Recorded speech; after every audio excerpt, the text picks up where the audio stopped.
Jesus e aos nossos queridos amigos espirituais, para que nos intuíssem e cuidassem para que as nossas palavras possam ser o mais fiel possível a essa sagrada doutrina.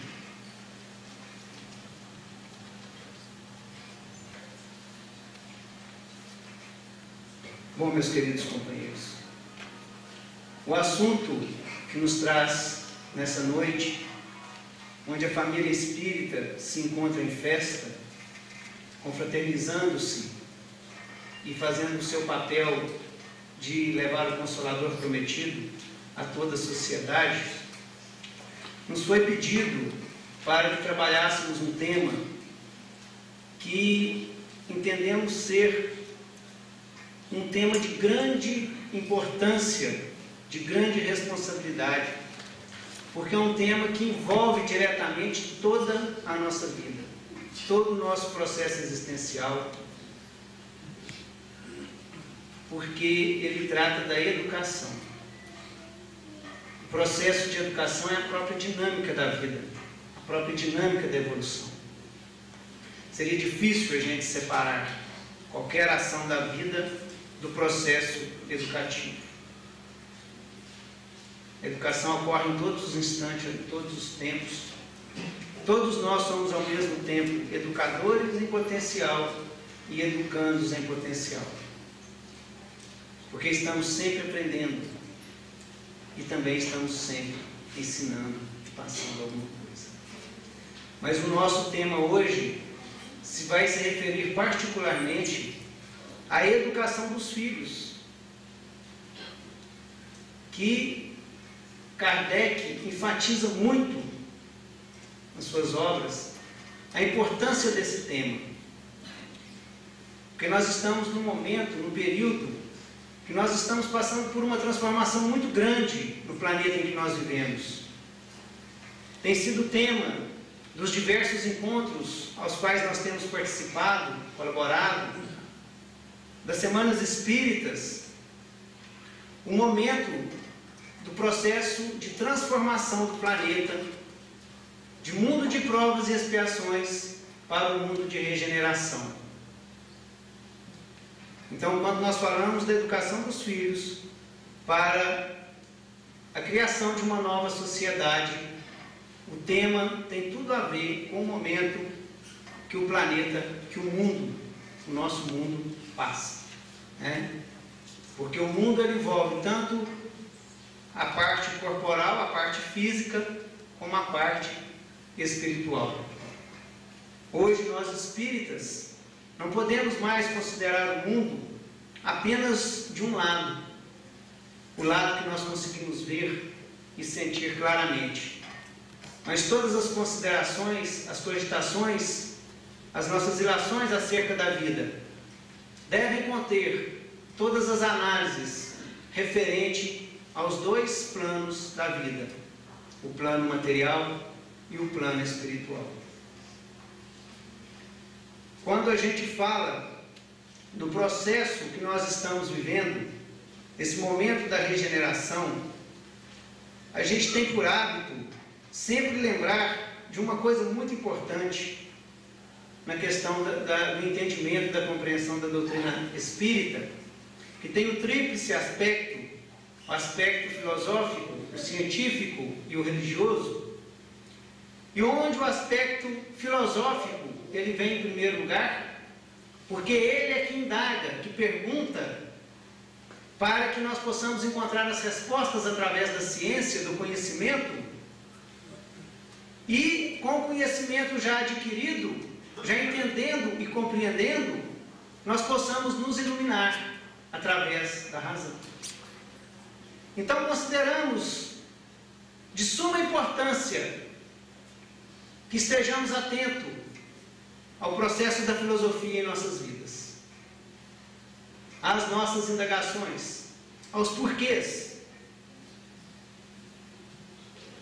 para que, através das perguntas, possamos buscar as respostas e, através das respostas, tornarmos mais conscientes do processo da vida e mais conscientes do processo da vida, possamos então, a partir visto viver de forma mais completa o processo que a cada instante conhecemos mais.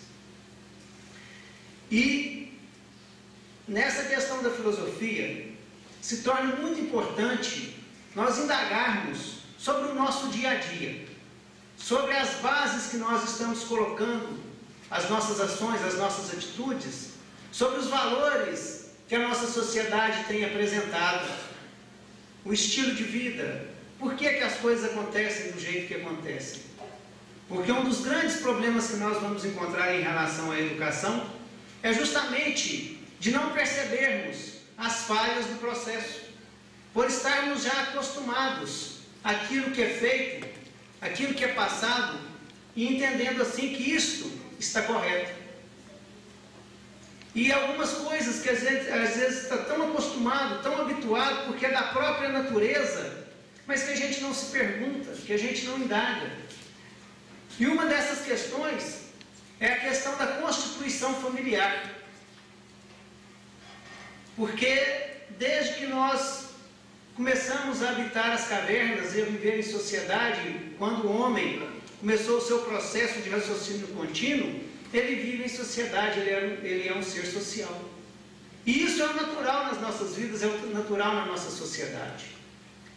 Mas será que nós já paramos para pensar alguma vez por que quis Deus que nós vivêssemos da forma como nós vivemos?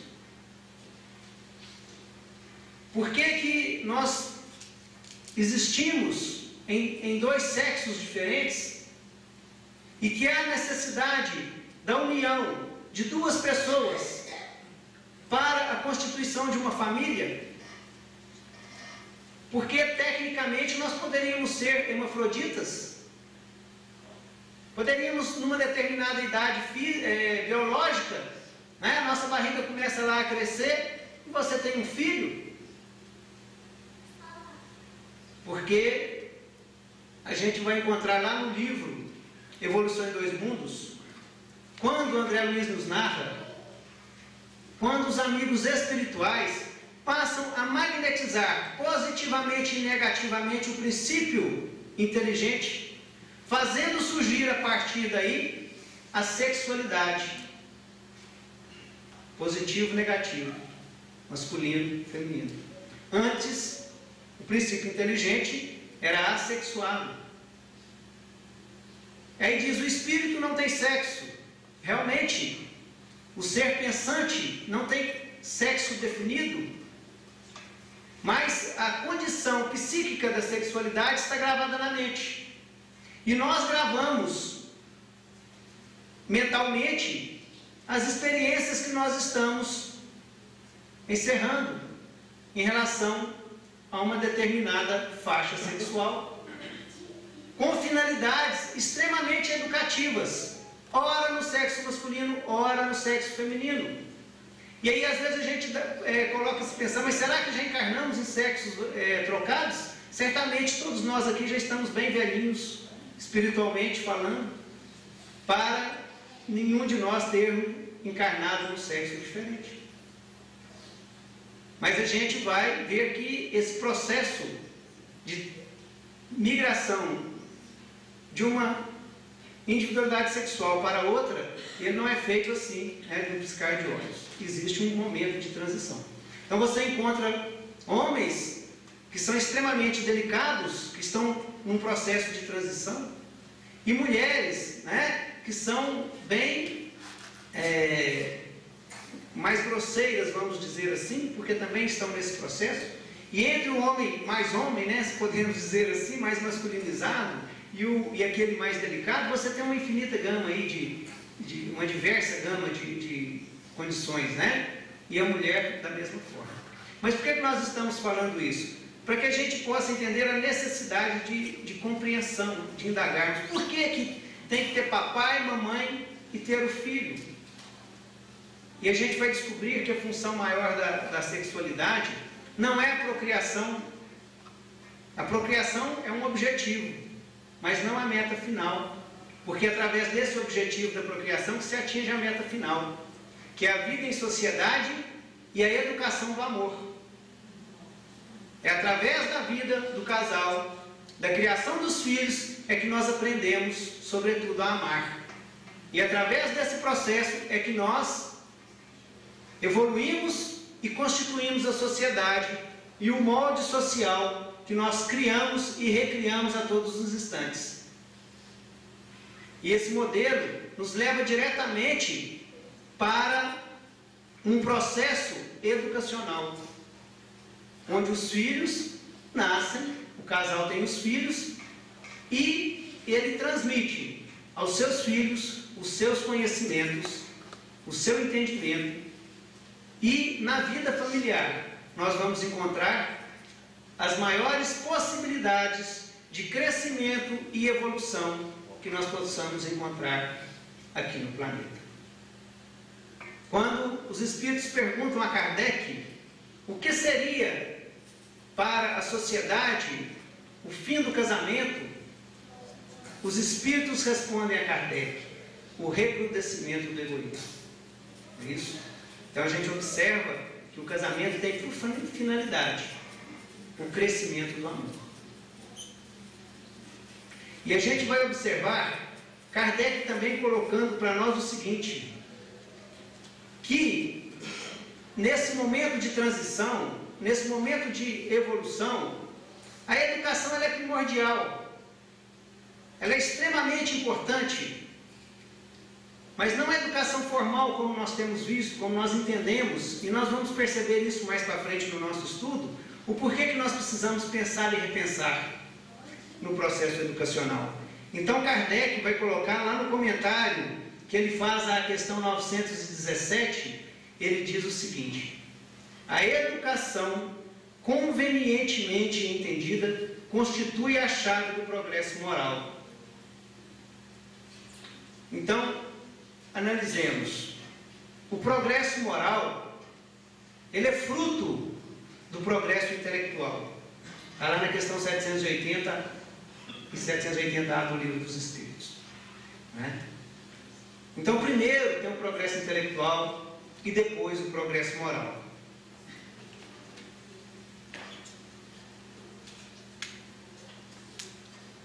Para que se dê o progresso moral, há necessidade do progresso intelectual. E a melhoria das coisas, das condições de vida, realmente elas passam a acontecer com o progresso moral.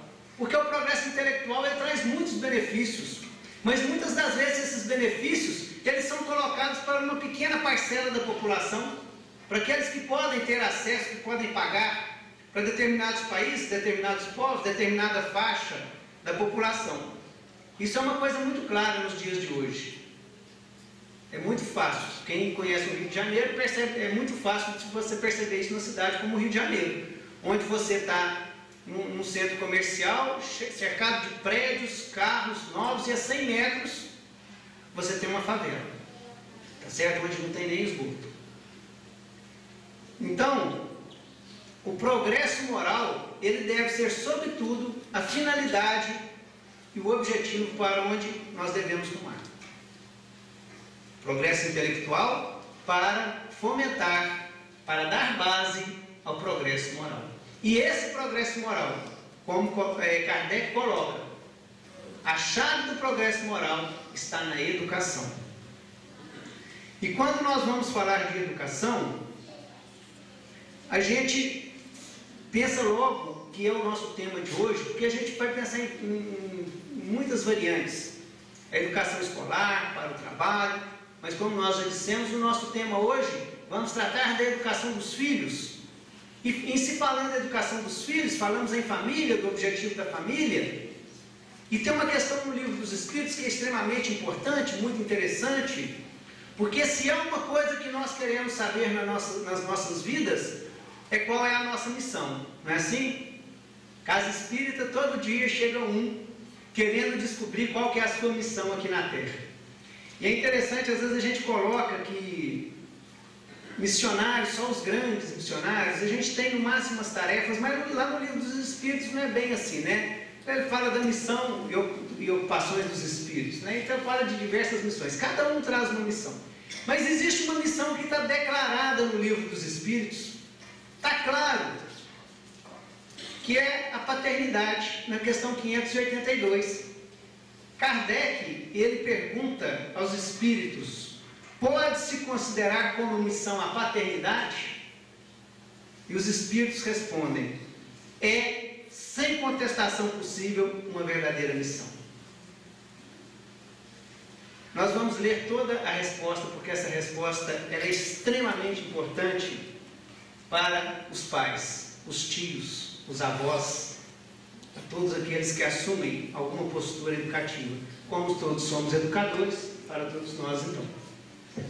É ao mesmo tempo grandíssimo dever, e que envolve, mais do que pensa o homem, a sua responsabilidade quanto ao futuro. Deus colocou o filho sob a tutela dos pais, a fim de que estes o dirijam pela senda do bem, e lhes facilitou a tarefa, dando àquele uma organização débil e delicada, que o torna propício a todas as impressões. Muitos há, no entanto, que mais cuidam de aprumar as árvores do seu jardim e de fazê-las dar bons frutos em abundância, do que de formar o caráter de seu filho. Se este vier a sucumbir, por culpa deles, suportarão os desgostos resultantes desta queda, e partilharão dos sofrimentos do filho na vida futura, por não terem feito o que lhes estava ao alcance para que ele avançasse na estrada do bem. Então, aqueles que já são pais já descobriram a sua missão, não é isso? É uma verdadeira missão, a paternidade. E na questão da educação, nós gostaríamos de abordar com os senhores alguns aspectos que nós analisamos como sendo de grande importância para o processo da educação. Gostaríamos de mencionar primeiramente que o exemplo é o maior processo educativo que pode existir. Mas, para as questões que nós vamos tratar aqui, o exemplo também se inclui nesse aspecto. Tá bom? Nós poderíamos, de uma forma sintética, colocar 3 pontos básicos para que nós estabeleçamos um processo educativo. Quando falamos básicos, são até óbvios, mas que nós gostaríamos de tratar. Que é o educando, o educador e a educação em si. E quando nós falamos de educando, nós estamos então agora nos retratando e nos reportando exclusivamente ao processo da família. Nós estamos falando dos filhos, tá? Não vamos mais nos reportar ao pai como também um educando, porque também é um educando, não é isso? Enquanto também educador. Mas gostaríamos de entender a criança, o filho. Primeiramente, nós entendemos que o filho é um espírito reencarnado. Não é isso? É o único no universo. Podem ser gêmeos, e gêmeos são completamente diferentes às vezes. Não é isso? Tem características próprias, físicas e espirituais. Traz as suas tendências de outras encarnações, porque desde que nós dizemos que os nossos filhos, as nossas crianças são espíritos reencarnados, entende-se aí que é um espírito que já teve um processo evolutivo, que já teve conhecimentos antes de chegar ao nosso seio familiar, já tem uma formação própria, uma condição própria. E isso é muito fácil da gente perceber. Até nos animais a gente percebe as características dos animais. Quem tem cachorro, gato, sabe disso, né? Você pode ter 2 cachorros da mesma raça, nasceu juntinho ali, cada um tem uma característica diferente. Um é mais dócil, outro às vezes é mais azedo. Por quê? Porque o cachorrinho, né, ele também é um espírito reencarnante, um princípio inteligente, como queiram, tá certo? E ele já traz também uma evolução, características evolutivas que estão somadas ali. E os nossos filhos trazem características próprias. Eles já evoluíram antes. E vem aquelas coisinhas mais lindas, né? Mais rechochudas, né? Aí faz xixi na gente, a gente morre de rir, de achar bom, né? Isso tem um propósito, está lá no livro dos Espíritos, é para despertar a nossa ternura, o nosso cuidado e o nosso carinho. É de propósito. Tudo em existência, tudo em a natureza tem um porquê. Nada é o acaso. Tudo está certo, perfeito, porque foi feito pelo Criador, que é perfeito, e a sua obra também é perfeita, né? E é um espírito em processo de formação, tá certo? Em processo de evolução, que não está pronto, que reencarnou com um objetivo, com uma tarefa de se educar. Porque de tudo que nós vamos fazer aqui enquanto encarnados, o que realmente vai ficar é o que nós aprendemos, é o que nós evoluímos. Isso é o que importa. As ações às vezes não têm tanto valor quanto a gente imagina, mas o móvel das ações é muito mais importante do que as próprias ações, porque estamos num processo de aprendizado. Emmanuel coloca no seu livro O Consolador que o mal para Deus é zero, porque considera as criaturas que estão em erro incursas em experiências renovadoras. E a gente às vezes é uma ansiedade danada para que as crianças acertem, que façam tudo certo, nos esquecendo dessas características próprias de cada um, das necessidades de cada um. E essa criança ela é dependente, como a gente viu ali, vem dócil, vem, né, numa estrutura débil, na dependência dos pais. Só um minuto, gente. Até que horas que é? Ixi. Vocês têm compromisso, gente? Era para as 10 horas? Até bom se a gente acabar no meio, entendeu? Né, Val? Porque todo mundo vai para casa espírita estudar, porque o tema é realmente muito importante. Mas vamos lá. Bom, o educador. Vamos falar um pouco do educador. O educador é igualzinho ao educando. Não tem diferença. O educador é um espírito reencarnado, é único, tem características próprias, físicas e espirituais. Por que a gente está falando das características físicas, gente?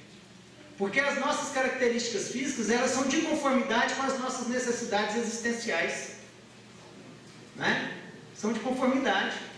Então, também, quando você tem lá a filhinha linda, bonitinha, você já sabe qual que é a área que ela tem que, né? Quando vem aquele mais inteligente e tal, aquele mais melhor nessa área, tudo constitui possibilidades para que o espírito se eduque. Vem de mochilinha pronta, né? A gente reencarna com a mochilinha pronta. Tudo que você precisa para evoluir, para aprender, está ali. Certo? E, teoricamente, a diferença do educador para o educando é que ele é mais capacitado. Porque ele é o responsável pela educação. Teoricamente, embora hoje está difícil, né, Gilmar, a gente falar isso, porque os nossos filhos hoje, as crianças que estão nascendo, estão vindo, parece, para nos educar, né? Já tem verdadeiros prodígios aí, né? Eu já estou dedinho para reencarnar, né? Já quero reencarnar, isso aqui já estamos vencidos já. Porque os meninos de hoje estão dando banho, não é isso, gente? E um outro fator interessante é a questão da educação. Como que a gente poderia sintetizar, não definir, mas fazer uma síntese da educação? Kardec coloca o seguinte: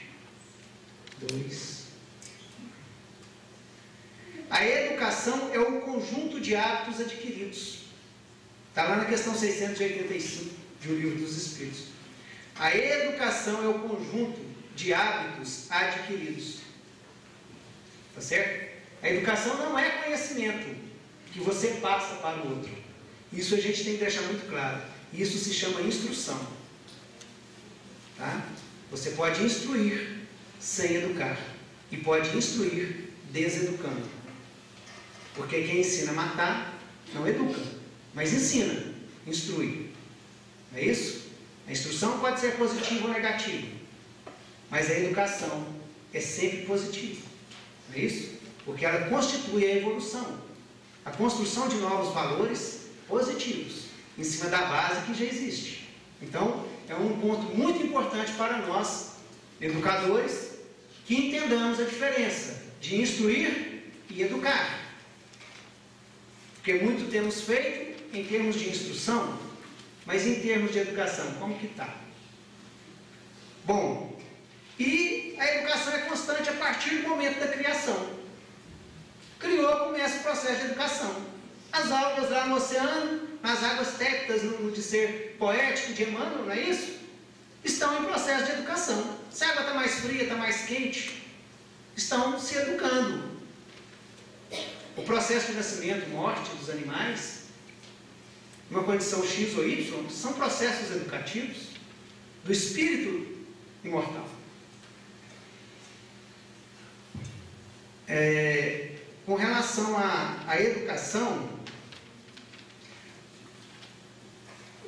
bom, já lemos aqui, né, que a educação é o conjunto dos hábitos adquiridos, conjunto de conhecimentos e experiências adquiridos através de diversos métodos e processos. É por isso que nós somos todos diferentes uns dos outros, porque todos nós passamos por situações diferentes. Nós falamos agora há pouco dos animais, dos cães, por exemplo. Pode ser os dois da mesma raça. O poodle sempre anda dando um pulinho com o pé traseiro. Quem tem poodle sabe, né? Andar engraçadinho, ele anda, dá um pulinho com o pezinho, né? Uma gracinha. Mas e os pelinhos tudo branquinho, enroladinho, mas cada um tem um humor diferente do outro. Não é assim? Uns são mais dóceis, as fêmeas são aquela coisa mais delicada. Os machinhos tem uns que, se fosse grande, meu Deus, tinha que matar, né? Porque parece uma fera, não é assim? Então, a gente vê que a partir do momento em que o espírito é criado, o princípio inteligente, ele está em processo educativo. Ele é constante, não para. Agora vamos falar, já que nós falamos desses 3 pontos básicos da educação, vamos falar um pouco sobre o processo educacional. O que interfere na educação, quais são os fatores que têm interferido no processo educacional. Há alguns anos atrás, porque a doutrina espírita é assim, né? A gente estuda o livro dos espíritos uma vez, aí depois você vai estudar o livro dos espíritos outra vez, aí você vê lá uma coisa que você nunca viu antes, não é assim, Vicente? Aí você estuda o livro dos médiuns uma vez, 2 vezes, 3 vezes, na 5ª vez que você está estudando lá em grupo, né, nos grupos mediúnicos, aí você vê uma coisa e fala, gente, eu nunca tinha visto que tinha isso aqui no livro dos médiuns, né? Certamente nós faltamos consecutivamente, né, em todas as reuniões dos 5 estudos anteriores, justamente naquele lugar. Mas não é. É porque muitas das vezes nós não estamos preparados e na sintonia adequada para o conhecimento que está sendo passado. A gente não percebe. Não ofereceu base para aquele conhecimento, então nós não introspectamos aquele conhecimento. Tá certo? Nós vamos falar isso daqui a pouco, sobre a questão da necessidade de se ter uma base para educar. A necessidade da sintonia, da comunicação. Mas como nós falávamos para os senhores, há alguns anos, né, eu particularmente sou muito fã do Livro dos Espíritos. Tá certo? Eu ganhei um de Dona Cássia. Vou mostrar para vocês, né? Está bem velhinho, é porque está todo rabiscado. Mas eu já vou ter que comprar outro, passar livro, coloquei esse aqui na vitrine, né? Porque quem me deu, pelo menos encarnado, não vai conseguir me dar outro por enquanto, não é isso? A não ser que materialize também, eu não acho que vai fazer isso, né? Bom, mas nós estávamos lendo a questão 917 do Livro dos Espíritos, e isso nos preocupou muito, porque essa questão, ela trata sobre a questão do egoísmo. A pergunta é o seguinte: qual o meio de destruir seu egoísmo? E tem uma parte dessa questão que me deixou muito perplexo, porque a resposta começa assim, a questão é muito longa, nós vamos ler uma parte. Eu gosto de ler, gente, aqui na íntegra, vocês me desculpem, porque acho que a gente não pode perder a característica, e às vezes quando a gente vai falar, a gente acaba mudando um pouco a frase e tal, então vamos ler para não ter esse risco, né, da gente desvirtuar a base doutrinária. Qual o meio de destruir o egoísmo? De todas as imperfeições humanas, o egoísmo é a mais difícil de desenraizar-se, porque deriva da influência da matéria, influência de que o homem, ainda muito próximo de sua origem, grifado, não pôde libertar-se, e para cujo entretenimento tudo concorre, suas leis, sua organização social, sua educação. Então os Espíritos vêm dizer para nós que a nossa forma de educar entretém, mantém o processo de egoísmo. Então na época nós ficamos muito perplexos, mas como que nós estamos educando e estamos mantendo o egoísmo através do processo de educação? Porque se é assim, aí a coisa fica difícil. Porque a base, a chave para o progresso moral, que é a educação, nós estamos fazendo ela de forma que vai insuflar, entreter o egoísmo. Aí nós realmente ficamos muito preocupados. E desde essa época nós alimentamos um certo gosto pelo assunto da educação, procurando entender, compreender. E há pouco tempo agora a gente foi ter aí um insight, Aí a gente pode compreender como que é o processo que nós chamamos de educação. O que nós chamamos de educação, ele parte da vontade de um para a ordem, que determina ordens para o cumprimento do outro. Não é assim, gente? O que nós fazemos, pai e mãe? É assim. Por quê? É assim. Por quê? É assim. Faça assim. Pergunta não.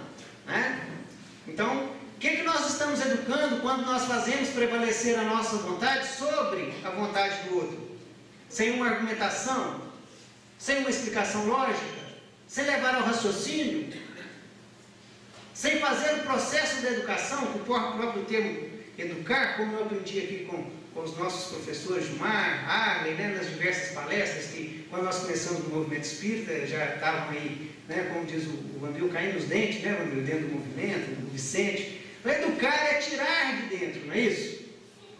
É fazer com que o indivíduo possa exercer o máximo de si mesmo no processo da vida. E é para isso que nós reencarnamos, para exercer o máximo das nossas capacidades e aderirmos outras capacidades que nós ainda não temos, treinar outras que nós ainda não temos. Por isso que a gente vê em situações diferentes, tá certo? E aí a gente percebe que quando nós, em vez de educar, que nós estamos fazendo, exercendo a nossa vontade sobre os demais, realmente é um processo que está cultivando o egoísmo.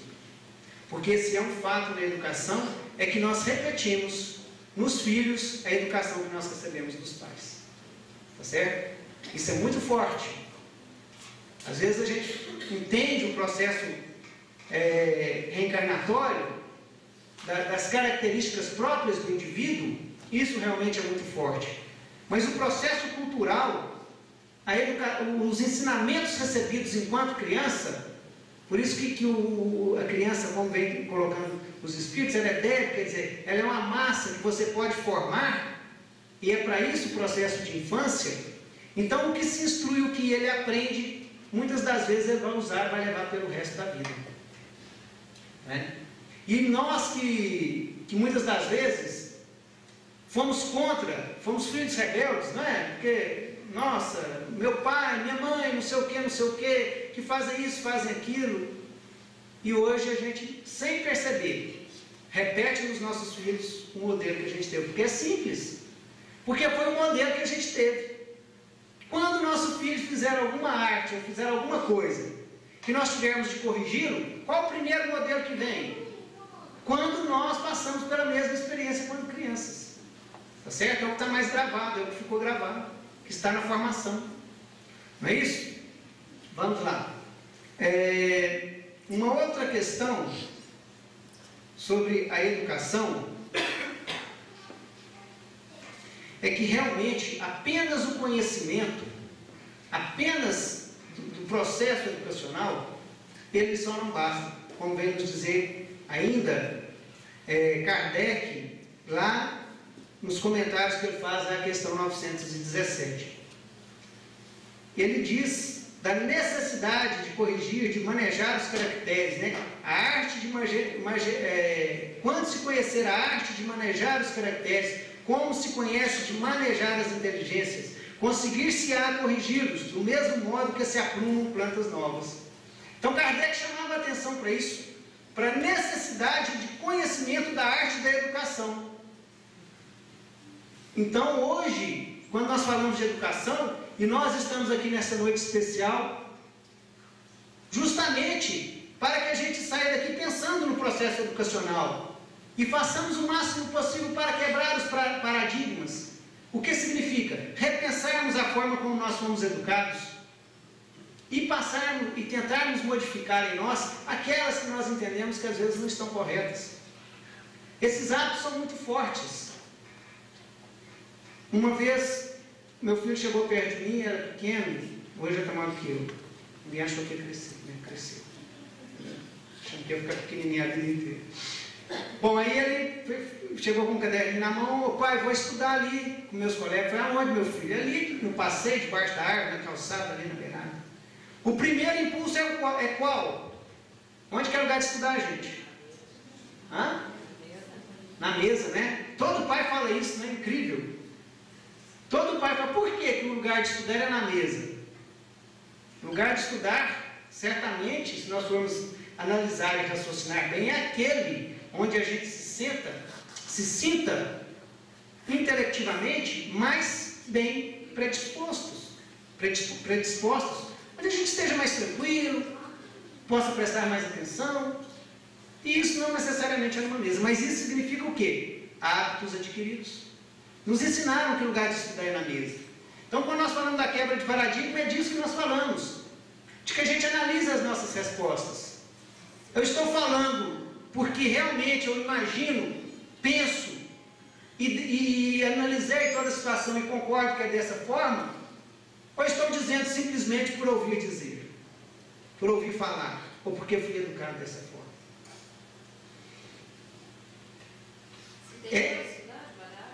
Claro, foi o primeiro. Eu tinha acabado de ler a pergunta 917. Né? Aí, vai lá, meu filho, estuda, né? Minha mulher ainda briga comigo até hoje, mas tá bom, deu boa coisa, né? Quer dizer que valeu. Mas, então essas questões são muito interessantes, a gente faz por hábito, sem pensar nas consequências reais dos fatos. Olha, e Kardec fala o seguinte, no seu comentário: essa arte, porém, exige muito tato, muita experiência e profunda observação. Aí a gente vai pensar, meu Deus do céu, ninguém pode ser pai, né? Porque, tá certo? Se exige muita experiência, muito tato, profunda observação. Kardec era profundamente observador, não é isso? Mas e nós? Mas existem duas questões na nossa vida que nós precisamos aprender a lidar. Uma coisa é entendermos o que é correto. E outra coisa é fazermos o que é correto. Entender o que é correto não é necessariamente fazer o que é correto. E na incapacidade de fazermos o correto, que não deixemos de aceitar o que é correto. Porque isso vai se dar com o tempo. O progresso moral acompanha sempre o progresso intelectual, questão 780A, nem sempre o segue de imediato. Há um tempo de experimentação. Agora, muitas das vezes, o que a gente faz? Ou a gente se martiriza até quase a morte, porque agora eu descobri que isso não é legal. Aí a gente traz a ideia ainda do passado, onde a gente tinha a questão das penas eternas, e se acha o último dos mortais. Agora dos imortais, né? Porque pelo menos já sabemos ser imortais. Ou a gente nega categoricamente, para não aceitar o fato, ou a gente aceita e passa a se martirizar. O importante é a gente entender, aceitar e continuar vivendo tranquilo. Olha, preciso aprender a educar, mas enquanto eu não aprendo, vou continuar fazendo do jeito que eu faço. E vou tentando aprender.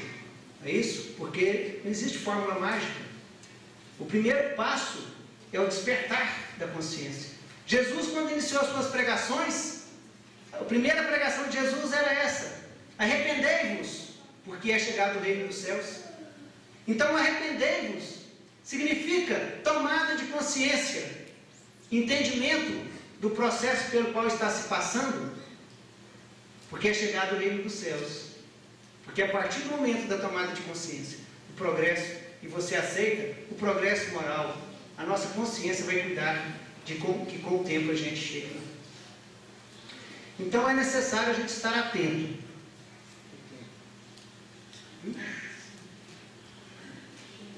Bom, vamos voltar aqui. Algumas questões que a gente precisa estar atento são as questões que nós já colocamos a respeito do educando, que é a questão da individualidade, de entendermos que é o Espírito, tá? Que ele traz necessidades próprias, que ele traz compromissos reencarnatórios e que ele traz tendências. Que ele já traz ali algumas tendências para isso ou para aquele lado. E a mãe e o pai, bem, que quando observam bem, vão reconhecer na criança pequenininha quais são as suas boas e as suas más tendências, para que possamos cultivar as boas, né, e corrigir, ajudá-lo a se corrigir, né, e ajudá-lo a cultivar as boas. E o que nós também já falamos um pouco é sobre a questão da influência social, a influência cultural e as influências da própria condição física. A nossa condição física pode parecer estranha, mas ela influencia demais no processo educacional. A gente vai ver até a condição do filho ser o primeiro filho, o segundo filho, o terceiro filho. Como nós tivemos a oportunidade de ver uma vez, não sei se foi o Simão Pedro narrando sobre este fato, o que cada situação dessa, cada filho ele experimenta de conformidade com a posição que ele aqui está. Os aspectos culturais são de extrema importância, porque às vezes a gente acha que é só tendência do espírito, mas não é. Hoje, eu ainda discutia esse assunto com a minha esposa, hoje com a Cláudia, sobre um processo de transformação que nós estamos passando, complicado, que é esse novo modelo social, onde os maridos são chamados a compartilhar com as esposas das tarefas domésticas. Não é isso? Isso tem causado muita polêmica, muito divórcio, muita situação difícil, embaraçosa. É sério, né? É sério. Porque é um novo momento. A mulher não quer mais, porque a mulher hoje trabalha. Outro dia eu cheguei um e-mail lá, recebi um e-mail, e a mulher estava doidinha para saber quem que começou esse tal processo de liberalização da mulher, né? Que ela falou que queria saber qual foi a doida, a maluca que criou isso. Porque antes a mulher só trabalhava, né? E cuidava dos filhos em casa, cuidava do lar. Agora ela sai de manhã, trabalha o dia inteiro, volta para casa e tem que fazer tudo que ela fazia antes, né?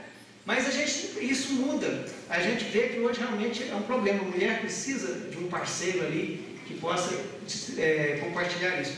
Mas ao mesmo tempo que a gente observa, não em todos os casais, nem em todos os lares, a mulher exigindo isso do marido, a gente vê muito claramente as mães protegerem os filhos, os homens, né?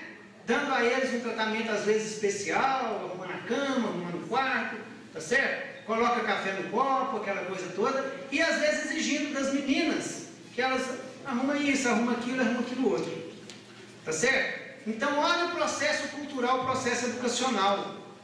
É a cultura familiar que ela herdou, porque as mulheres aqui, a maioria, tenho certeza, né? Pelo menos as que têm mais ou menos 30, igual eu, um pouquinho mais, né? Já estão, viveram numa sociedade assim, onde as mães olhavam os filhos, os pais trabalhavam, era até muito pacífico naquela época, né? Tudo bem estabelecido, tudo bonitinho, né? Hoje está meio tumultuado, porque é um processo de transformação, e toda transformação traz tumulto. E esse processo cultural que a mãe herda lá na família, ela traz consigo. E o filho vai levar quando ele casar. Aí fica aquela dificuldade. Porque é um monte de problema que é criado. Então todos os aspectos do processo cultural, nós herdamos. Casa o senhor A com a senhora B. Ele oriundo de uma educação, ela oriunda de outra educação, de outra cultura, se juntam e formam uma terceira cultura. Aí os nossos filhos chegam para a gente e falam assim: querem ir no show do latino. Eu falo: filha, né? Papai não vai poder te levar. Não, mas eu vou com a minha colega. Eu falo assim: olha, papai também não vai deixar você ir com a colega, né? Porque nessas coisas de pai. Mas a filha do fulano vai. Olha para vocês verem. Eu gosto de falar isso para as mocidades. Mas a filha do fulano é cultura diferente. Dentro de uma mesma sociedade, dentro de um mesmo grupo, existem diversas culturas, diversas formas de se fazer as coisas, de se entender. Nova Serrana é muito bom laboratório para isso, porque lá tem gente do Oiapoque ao Chuí, tem gaúcho lá, né? O Vanguil teve lá no Meio Frango agora, no domingo passado. Então quem faz o Meio Frango lá, uma atividade da Casa Espírita, são os gaúchos, né? Então bate, vão tomando chimarrão o tempo inteiro, né? E a gente fica tomando aquela coisa ruim também, brigando com ele. Não, põe açúcar nesse troço, né? E tomando chimarrão e fazendo meio frango, assado na brasa, aquela coisa. Estão convidados, né, Rodrigo? Vou fazer uma propaganda aqui do meio frango. Né? Carneira, né? Hã? Não, é de granja, assado na brasa, entendeu? Mas você não dá nem para perceber, é coisa do outro mundo. E a gente tem ali muitos nordestinos, muita gente do norte de Minas. Então a gente tem gente de vários estados, de várias localidades do Brasil, e em grandes quantidades, não deve chegar a 10% a população local em Nova Serrana. Então você tem ali todas as culturas, ali, e você vê a grande diferença que existe no próprio falar, tá? Às vezes para você entender o nordestino é o troço mais difícil do mundo, né? Os que estão chegando, que a gente vai entrevistar, para emprego, você fala assim, calma, fala devagar, né? Sei, e aí, geralmente gente simples, a maioria vem da roça, só trabalhou mesmo na roça. E o gaúcho já com uma cultura mais adiantada, né, um processo cultural mais, não vamos dizer mais adiantada, porque a cultura é ruim da gente falar isso, né? Tem uma mais atrasada, mais diversa, né? Porque a cultura é apenas o conjunto dos conhecimentos e dos hábitos adquiridos de uma determinada localidade, certo? Não é nem si, nem melhor nem pior, tá certo? Diferente. Então vamos lá. Então, gente, isso é muito importante a gente entender isso, que o processo cultural influencia demais, tá? Uma outra questão muito importante é a questão da sintonia. O que seria sintonia no processo educacional? Para que a gente possa se entender, nós espíritas entendemos às vezes muito bem o que é sintonia, né? Quando a gente fala de sintonia espiritual, o médium, para dar facilidade ao espírito, tem que criar sintonia. Porque a comunicação mediúnica é através do pensamento, e você recebe o pensamento do espírito e repassa. Isso é sintonia. E a sintonia na educação é o quê? É falar de conformidade com o que o educando pode compreender e entender. Tá? Porque senão não tem educação. É um processo de comunicação. Comunicação é um processo de duas vias, onde o emissor, existe um emissor e um receptor.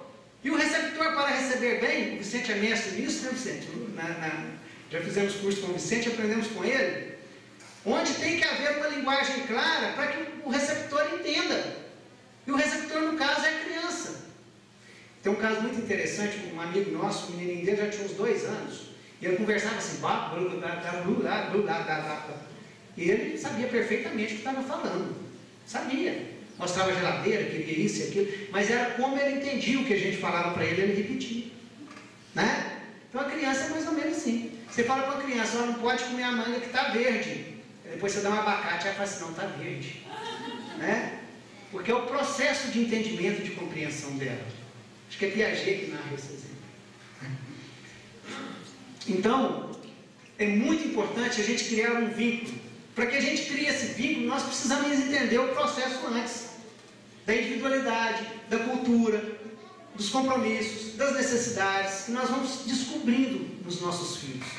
Vamos entendendo a criatura, aquele serzinho que está ali, o que é que compõe aquele indivíduo único no universo. Para que eu possa criar uma sintonia. Por que nós precisamos da sintonia? É porque dela depende o processo de educação. Porque um mesmo ensino, uma mesma situação, vai trazer entendimentos diferentes, de conformidade com o aprendiz. Por quê? Cada um vai ver pelo seu prisma. A gente fala muito isso em estudo de evangelho, né? Você está lá, o palestrista está fazendo a palestra lá do evangelho, aí você pensa, quem tinha que estar aqui era minha esposa, né? Ela que precisava ouvir isso. Nada, é você que precisa de ouvir, porque você que está entendendo dessa forma, Você pode chegar lá e contar, ó, o palestrista falou isso, isso, isso, e casa com você. Ela vai ficar assim, ah, é. Aí ela vai sair pensando, não penso. Eu não entendi nada. Então por quê? Porque depende da sintonia, depende do receptor. Depende da base que ele já tem construída dentro dele. Porque nós nos enganamos muito quando nós entendemos que o processo de educação depende mais do educador do que do educando. É o contrário. O processo educacional, ele está baseado no educando. Depende dele. Se o educando não quiser, não tem educação.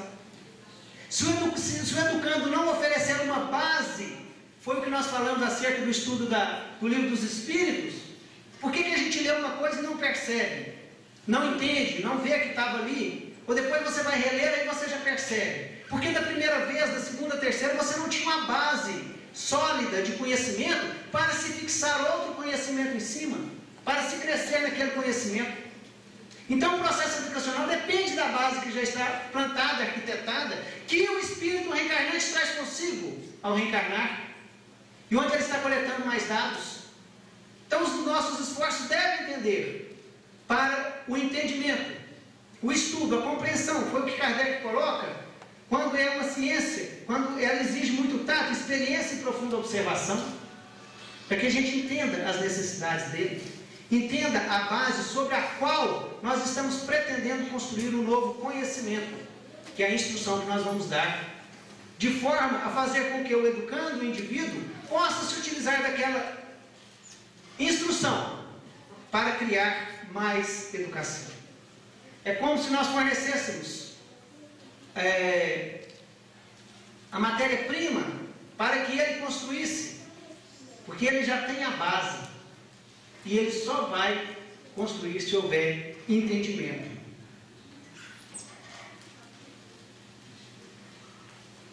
O papel do educador, agora já estamos quase encerrando, quase que vai dar tempo, viu, gente?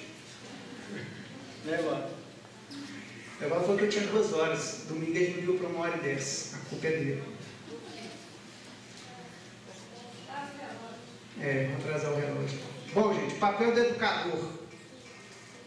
Gente, vocês entenderam essa última parte que eu falei? Eu gostaria realmente de frisar isso. Sem criar uma base, sem entender a base, sem entender a sintonia, sem entender o espírito reencarnante, sobre o qual nós vamos criar, ou vamos colocar mais conhecimento, não tem processo educativo. Não tem. Tá certo? Poderemos instruir. Educar é diferente. Tá? E muitas das vezes serve até de revolta. Não é isso? Então vamos lá. Gente, o papel do educador, então, seria de criar um ambiente propício. Conhecer os 3 pontos básicos da educação, despertar o interesse e a vontade do educando. Se não despertarmos o interesse da criança, do jovem, quem está dando aula hoje sabe disso. Porque antigamente, cadeirinha tudo arrumadinha, quadro verde, giz branco, palmatória na mão. Né? Não era assim? Aí do aluno, agora hoje, que não se cria um interesse dentro da sala de aula. Aí os professores têm reclamado, ninguém entra no elevador, os professores reclamando dos meninos hoje, a gente vê no jornal todo dia.